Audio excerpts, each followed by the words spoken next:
it's an interesting thing with this modular synthesizer, because in the 1980s or so, it went completely out of style. And so people were looking for the digital implementations of the, of synthesis or sampling and making loops and so beats and so forth.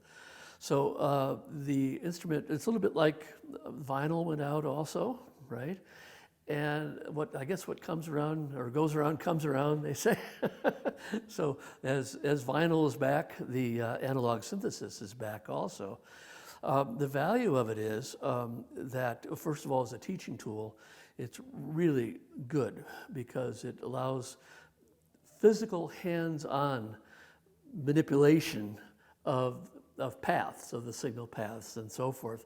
So the students get a feel for that.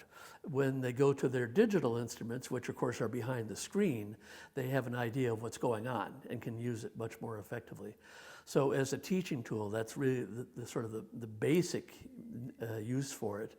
On the other hand, there are sounds that can come out of this instrument that have not been discovered yet, which are absolutely available to all the students. So exploring sounds is something that is really absolutely worthwhile. And there are certain, how to explain this?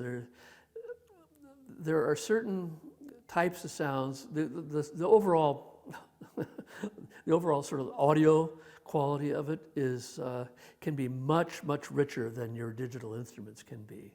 In other words, it has sort of a punchiness to it, which you don't find so much with the digital instruments. So if you think about the birth of electronic music, it grew in a time, so we're talking about like post-45, right? World War II, when everything that came before the war was out of the question. Like you couldn't compose music the same way, right? So composers like Stockhausen were doing very similar things to the way that Boulez was like changing pitch, right? So like Boulez and Cage were doing their own thing, but everyone was very interested in timbre, right? So electronic music provided the skills and the tools to actually make things that they hadn't even conceived before. So the idea to just have the flexibility of how to do pitch in time without having to rely on the performance aspect of having an instrument was probably a very huge motivator, right? So we have composers like Varese, doing all these like tape music, and obviously before that, Pierre Schaeffer and doing all these like concrete music. And then you have the birth of the synthesizer, which even gave more control to the composers, right? So yeah, they're looking for new ways of creating sound. And I think that's where, Moog and Buchla were, pioneers of all this. Yeah. And there's certainly modules on here that probably have their own unique sound. Some early, when you get to some of these early systems, even the tolerance of resistors is such that everything has its own unique sound. Each module, each one of these oscillators might not sound completely identical, but yeah, there's always a charm about using some of the old stuff, whether it's because of wear and tear and things that have changed in tolerance over the years, or just because it's fun to work with old stuff.